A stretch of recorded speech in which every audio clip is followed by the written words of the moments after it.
ये जो डिग्री का मामला है, अब ये जो जैसे जस्टिस जहांगीरी ने सिंध हाई कोर्ट में अब फाइल की है, डिक्लेरेशन चैलेंज किया है, ये तो फैक्चुअल कंट्रोवर्सी है, इसमें कोई आनी मामला तो नहीं नहीं, है। ये तो देखा ना, बगैर नोटिस के, वो तो कम्प्लीटली विदाउट जुरिस्डिक्शन है।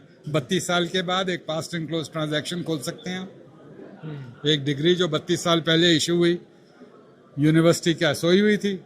अब क्या होगा कि अब justice Tariq Mahmood Jahangiri Islamabad high court गए हैं, तो अब वो अदालती काम आज करेंगे या उनके सामने केस लगाया जाएगा?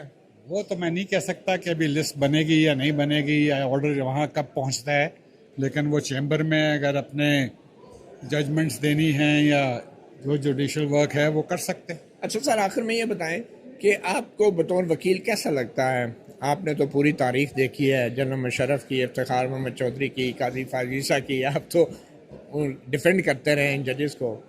तो क्या लगता है कि हाई कोर्ट के 5 जजेस जब चल के सुप्रीम कोर्ट में आए और जस्टिस तारिक महमूद जहांगीरी ने 5 जजेस ने दरख्वास्तें दायर की हैं, तो क्या ऐसा होना चाहिए कि जजेस खुद दरख्वास्त गुजार बन जाएं आइनी मामलात पे?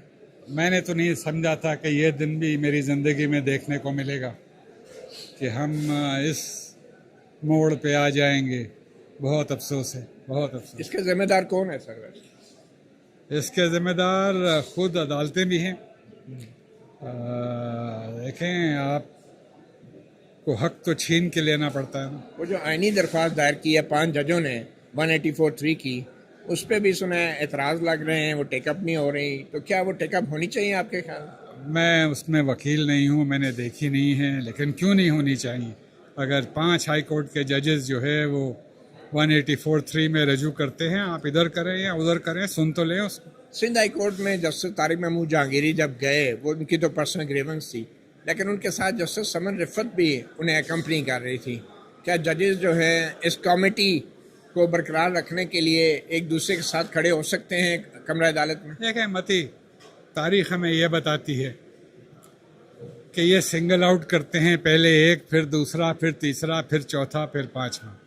If you don't stand up together, if we don't, then you will hang. If you don't, you know, वो आपने एक अंग्रेजी में कहावत सुनी है, otherwise we will hang together. If you don't stand together you will be hung together. Thank you. बहुत शुक्रिया एडवोकेट मुनीर मलिक, मतियुल्लाह जान MJ TV को